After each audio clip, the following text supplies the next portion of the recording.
আর পারছি না।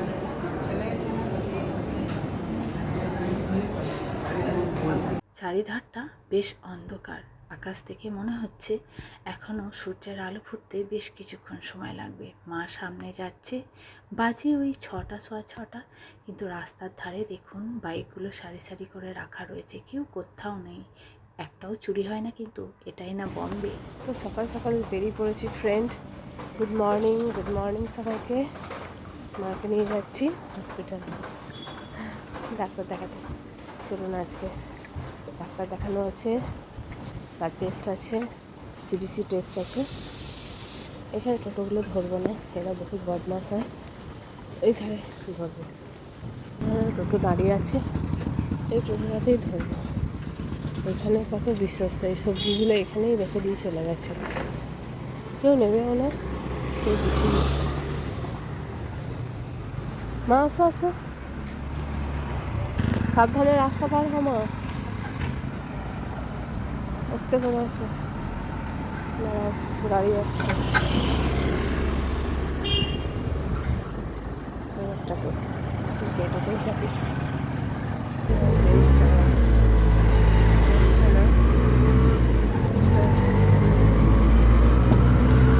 সকালের গাড়ি না এখনো ছাড়েনি, মিনিট 5 পর তারপরে ছাড়বে। মুম্বাই শহর সকাল সকাল গাড়িটা না ভর্তি হওয়া অবধি মনে হয় ছাড়বে না, তাড়াতাড়ি গেলে ভালো হয়। টোটো ধরে ট্রেনের যাত্রা পার করে যখন বাসে এসে পৌঁছালাম তখন বেশ অনেকটাই সকাল হয়ে গেছে। ট্রেনেতেই মনে হচ্ছিল সকালটা হলো, তবে এই প্রথম নিজের চোখে ভোর থেকে সকাল দেখলাম, খুব ভালো লাগছিল, কিন্তু অনুভূতিটা অন্যরকম। আর বম্বেতে বলে রাখি, এখানে কিন্তু মেয়ে কন্ডাক্টরও হয়।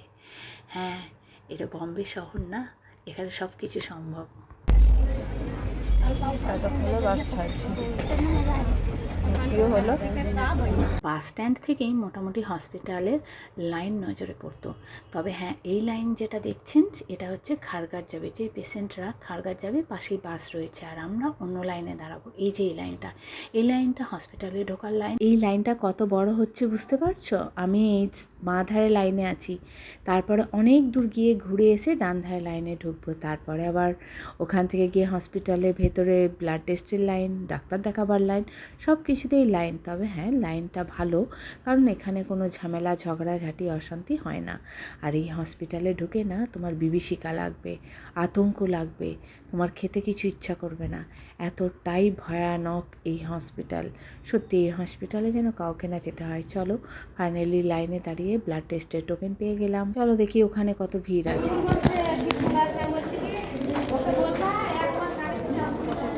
কত চলছে? 100 পার হয়ে গেছে। আর একটু ভিতরে গিয়ে জিজ্ঞাসা করি, কারণ অনেকেই সঠিক বলতে পারে না। দেখি একবার কি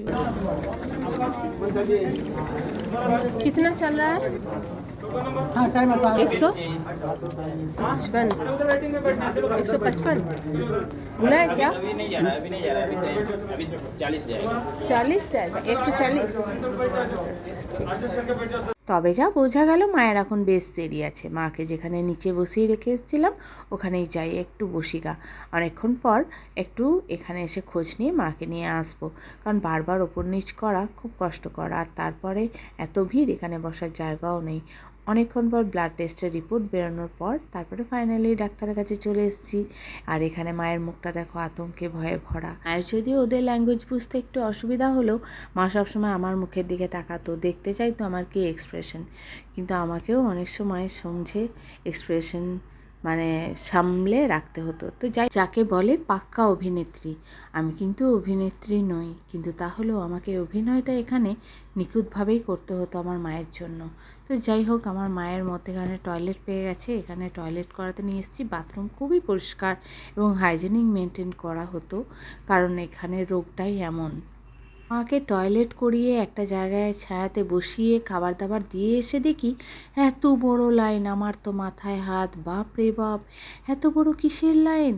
না, অ্যাকচুয়ালি ওষুধ নিতে এসেছিলাম। ওষুধ নিতে এসে দেখি যে এখানে টোকেন মেশিনটা খারাপ হয়ে গেছে, আর টোকেন মেশিনের মাধ্যমে টোকেন পেলে ড্যাশবোর্ডে নাম্বার উঠতো, সেখানে কাউন্টারে গিয়ে ওষুধটা নিতে হতো। এবারে দেখছি অন্যরকম অবস্থা। হে ভগবান! তো যাই হোক, আমি নিলাম প্রোটিন পাউডার আমার মায়ের জন্য। এরপরে আবার হয়তো অনেক কিছু নিতে হতে পারে, চলো দেখি। এরপরে আবার অন্য জায়গায়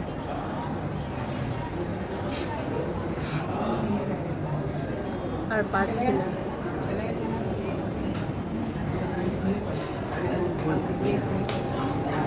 তিনবার লাইনে দাঁড়ালাম, একবার দুধ নিতে, একবার ফলস, আর একবার এই ওষুধ অনলাইন করব।